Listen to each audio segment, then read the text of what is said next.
Hey guys, I'm gonna start by saying that this build is just too fast for me. I don't know, I can feel my brain not being able to keep up to this build. Maybe I'm just not used to this, but the fact is still the same that I could not get the full power out of this build. And boy, does it have a lot of power. So it is actually a pretty cheap build, around 1 exalt, maybe a bit more. But if you play it right, if you time your buffs correctly and position yourself correctly, you can do over 5 million DPS. And this is actually the third time I'm trying to do something with Vulconus. And I would say this is the most successful build out of those 3. And in the past I was so frustrated with Berserker builds that I even said that was the last time I did a Berserker build ever. So this is actually the last time, before the last time, I'm doing a Berserker build. This time I don't even have Aspect of Carnage, and every 4 seconds I gain a lot of armor, so I either have 6,500 armor or 14,000 armor without the flasks, and the build still feels extremely squishy. I feel like I'm going insane. Every time I play Berserker it just feels bad, it feels squishy. That just has to be a secret mechanic that just increases the damage you take if you are Berserker. Maybe it is just the Legion still overtuned.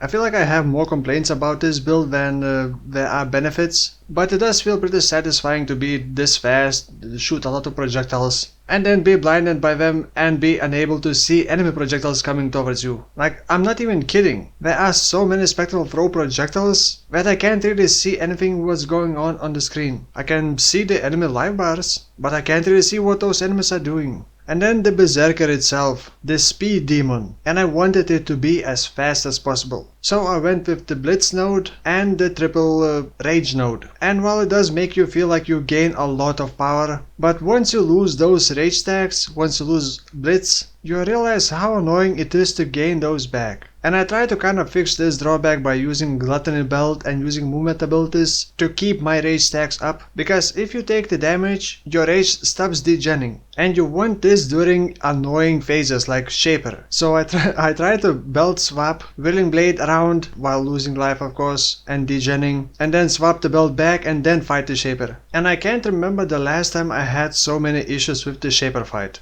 The playstyle is just very stressful with this. And of course Shaper just doesn't stand, he just goes into the next phase. And bye bye flash charges, bye bye your preparation. I'm getting annoyed even remembering that fight. And I did a bunch of tier 16 guidance and couple Shaper runs, and I could not get a clean Shaper fight. And this actually could be done with the Blade Flurry. I will show in a bit how the passive skill tree would look like and the POB. The Blade Flurry would have a bit less damage, but it would be more consistent. Because with the Spectral Throw, like I said, you have to position yourself perfectly. And one Spectral Throw can hit more than 4 times, but on average it's usually 4 times. And I did try to test this in the plateau map. Those totems are just chilling and fighting each other. So I was able to position myself however I wanted to see what works best. Turns out that with one Spectral Throw an enemy can be hit every 0.3 seconds. Which means if it's traveling slow enough, it can hit at least 2 times on the way forward and at least 2 times on the way backward. And I'm also using Helmet Enchantment to reduce Spectral Throw projectile deceleration. The hitbox of your Spectral Throw is based on half of your weapon range, but the melee weapon range modifiers do not affect it. This can also attribute to more hits, because the bigger hitbox means it's easier to hit more times. And the best range seems to be if you can throw your Spectral Throw slightly behind the enemy and not exactly at the end of your Spectral Throw reach. So I think I mentioned all the drawbacks. I probably should talk about the weapons now. So Vulconus Daggers in my opinion is really cool because it has unique buffs, unique mechanic. Every 8 seconds you gain Avatar of Fire for 4 seconds, and during that you also get additional physical damage conversion to fire and a lot of global critical strike chance. Also you get up to 100% increased physical damage with hits and ailments against ignited enemies, and up to 100% increased fire damage with hits and ailments against bleeding enemies. But during Avatar of Fire you can only do fire damage and you cannot apply bleed. So the idea is to start attacking enemies near the end of your non-Avatar of Fire phase, apply the bleed, then it rotates into Avatar Avatar of Fire, and then you get massive buff. And the cool thing, if you got 2 of those daggers, you get twice the benefits. So you can actually get 200% increased fire damage, 200% increased physical damage, and 400 increased global critical strike chance. Well, actually 480, because Implicit also has critical strike chance. So you can imagine, once you combine that with Berserker speed and crit things, it becomes pretty insane pretty fast. Of course, during non-Avatar of Fire phase, you do lose a lot of damage. So I try to mitigate that by using the conversion gloves into fire and using support gems that would benefit the most both of those phases, like Immolate and faster attacks instead of something else. And I'm using projectile weakness instead of elemental weakness. Projectile weakness also has a knockback, which can work to your advantage because it knocks enemies back and allows more hits with one spectral throw, but it can also knock enemies back outside of your reach. And that can be very frustrating. Of course, big bosses cannot be knocked back, so it's not really an issue with big bosses, but positioning is still gonna be an issue. Okay, so I'm gonna show you the rest of my character, and as always, POB import code will be in the video description if you want to take a deeper look at this. So just to quickly, I am using Star Conjure with the helmet enchantment, live, crit chance. Weapons, I got pretty decent rolls for very cheap, like 15 heres, 20 heres, since we are not really popular. The amulet from some previous build, you could get something better, but you want elemental damage for attacks on everything you can, I guess.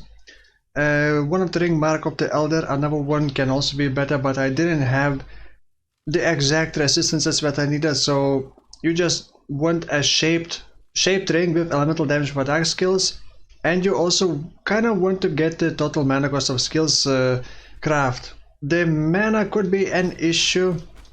You can see I consume mana very fast. I do have mana leech and do have mana gain on hit, so while mapping it may not feel that bad, but if you miss couple throws, you can run out of mana very quickly. Then the body armor, like I said, this one can be obtained very cheaply. Item level 100 Sacrificial Garb 6 link can be obtained from divination cards, or you can just buy from others already made one for like 30 chaos, maybe even less, or even actually get Elder Body Armor with attacks have increased crit chance, so that would boost DPS even more. Then the gloves with the conversion, because like I said, I need some conversion. Also, these are pretty decent attack speed, fire damage to attacks, and intelligence, so I can drop a couple nodes from the passive skill tree, because otherwise you do need quite a bit of int. The belt, elemental damage to attacks again, life resistances, boots, triple res, and I actually, so for the boots I just wanted life, enough resistances, and I didn't want movement speed, because I wanted to craft the movement speed with the chance to gain onslaught on kill, so I don't need to use abyss jewels. You kind of want projectile speed, so you want normal jewels and not abyss jewels, and abyss jewels cannot roll projectile speed. Jewels with projectile speed, mana gain on hit, and I'm using 2 of the jewels with mana gain on hit for a total of 4 mana gain on hit, and then using 2 jewels with life gain on hit. Also, I'm using Watcher Sight, but it's not required. Gaining back flash charges when you crit while you have precision. I have Summon Ice Golem for extra accuracy and extra crit. Then Blood Rage, which I actually deactivated from my skill bar because I was just too fast and I don't want extra degen. Berserk, I only started testing it recently. Before that I was using Ancestral Protector for more attack speed, but it wasn't very, I don't know, it just felt clunkier because Protector could die. I would have to stand close enough to him, and just, I don't like losing rage stacks, but if you can kill the boss in 3 seconds, then I guess why not. And then the main links are Spectral Throw linked with actually Quality. Quality does give attack speed as well. Linked with elemental damage of attacks, Combustion, faster attacks, greater multiple projectiles, and Immolate. And I do swap greater multiple projectiles to slower proj for a single target, but it's really annoying. You have to be standing close enough, and you still have to maneuver, so they don't always hit the target at maximum hits. Then, like I said, I was swapping to Gluttony Belt and then Willing Blade to maintain my rage stacks, because if you take damage you stop degenning. Then swapping back, then it's just such a mess. Then what else? I have Herald of Ash, Actually, maybe I should have checked that. Maybe it's not really that efficient anymore. Now with Herald of Ash you still got a bit more DPS. Then I got Precision, high level. I got Flesh and Stone in the sand stance to be defensive, because if enemies are inside this AoE we get blinded, so we are less likely to hit me, and if they are outside this AoE then they do less damage, so it's defensive. Like I said, I have 6,500 armor, which turns into 14,000 during non-avatar of fire phase. By the way, this, when I get covered in ash, this is non-avatar of fire phase, and this is avatar of fire phase, the normal look. This is just when the avatar of fire phase, I guess, expires, and I guess you burn yourself somehow. What else? I got Willing Blades linked to Culling Strike, Fortify, and Blood Magic, because it consumes mana very fast, and I didn't even use faster attacks because I was too fast. Then I got cast damage taken with Molten Shell, higher level, because it also gives quite a bit. Actually, I can even show you how much. Once I get 14,000 armor and click Molten Shell, I gain 3,000 effective life, I guess. What else? What else? I got Wave of Conviction, Curse on Hit, Projectile Weakness. So with Wave of Conviction I apply Fire Exposure, and that's pretty massive boost, and also Curse on Hit. So for the Flask I bought the Diamond Flask with the additional crit chance during Flask effect. I have Sulfur Flask for curse removal and more damage, and then Wise Oak for more Fire Pen. If you can balance all resistance, then great. Wise Oak would be the best. Now I do have weapon swap to Chain Hook, and the Chain Hook is linked with Rage Support Gem and faster attacks. Rage Support Gem does not work with ranged attacks, so you can only use it with melee. So with Chain Hook I can ramp up my rage stacks very fast. And then let's see the passive skill tree. Like I said, I got the Blitz and the Rite of Ruins. First I think I got the Crave of Slaughter just to be able to run faster, then Flawless Savagery for flare damage and crit. Then I got the Blitz to be faster, and only from Uberlab I took the Rite of Ruin because it also gives degen. And then the passive skill tree is kind of awkward. As a Berserker you kind of have to travel to the right, to the shadow area, but that's fine. There are efficient nodes, like you do need accuracy, and flat evasion gets converted into flat armor later. And these nodes, I travel to these to get the mana leech as soon as possible, and life leech as well. And then just the usual, you get the crit, you get the dagger nodes, you get life, you get jewel sockets, you travel down here. I decided to go with the point blank instead of using point blank support gem, because you don't need to swap to get the damage, you just need to get closer to enemies to get the damage boost. And then since I was here, it was very close to get Iron Reflex. Previously I was using Phase Acro, but it didn't feel good, I just didn't like it. And then I swapped to Iron Reflex and it felt kind of better. And actually you could convert into Blade Flurry. So actually I have the Blade Flurry. So my DPS is 1.2 million, and that's not the full DPS, that's kind of, let's say, on average. Because let's say I have only 30 rage stacks, and I do have Berserk on.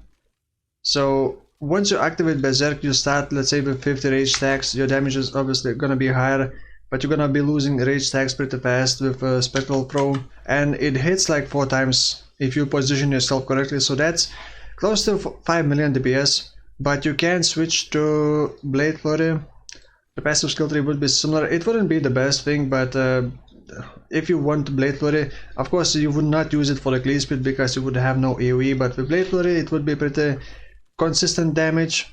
You would just, I guess, wouldn't have Iron Reflex, so maybe you would actually want to take Phase Acro again, and with Blade Flurry you would have this amount of damage.